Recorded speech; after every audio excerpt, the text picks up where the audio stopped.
পাচার কার্যের জন্য যেন নিরাপদ ঠিকানা হয়ে উঠেছে এই রাজ্য। রাজ্য পুলিশ প্রশাসনের কল্যাণে ফুলে ফেপে উঠেছে পাচারকারীরা।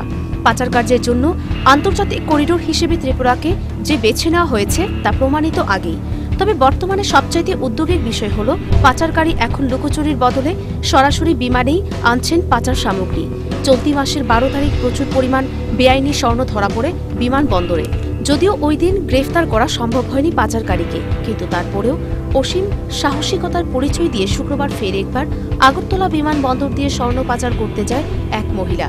যদিও বিমানবন্দরের নিরাপত্তা রক্ষীদের সতর্ক দৃষ্টি এড়াতে পারেনি পাচারকারী ওই মহিলাকে দেখে নিরাপত্তা রক্ষী রাধারানী দেববর্মার খানিকটা সন্দেহ হয়। তল্লাশি চালাতেই মহিলার কাছ থেকে উদ্ধার হয় 18টি স্বর্ণের চুড়ি, যার ওজন আনুমানিক 1.5 কেজি হতে পারে বলে জানিয়েছেন বিমানবন্দর কর্তৃপক্ষ।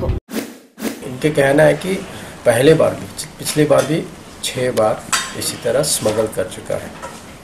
तो आज ये जो पकड़ा है, मैं CISF स्टाफ और हमारा एयरपोर्ट स्टाफ, ये लोग बहुत अच्छा काम किया। लास्ट टाइम भी ऐसा करके ये पकड़ा था, और इस बार भी ये इनका अलर्टनेस की वजह से इस बार भी 18 gold rings each weighing almost 60 grams, total कुल मिला के 1 kg और 36 grams इस बार भी पकड़ा।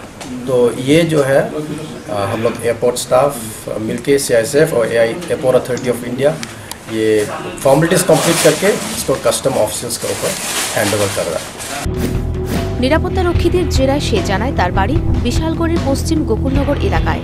এর আগেও আগরতলা বিমানবন্দর দিয়ে 6 বার স্বর্ণ পাচার করেছে সে।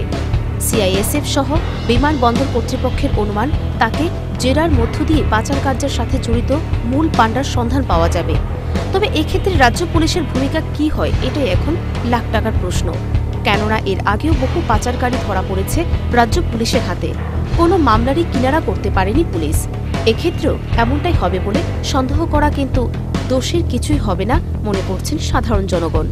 Bureau report, news vanguard.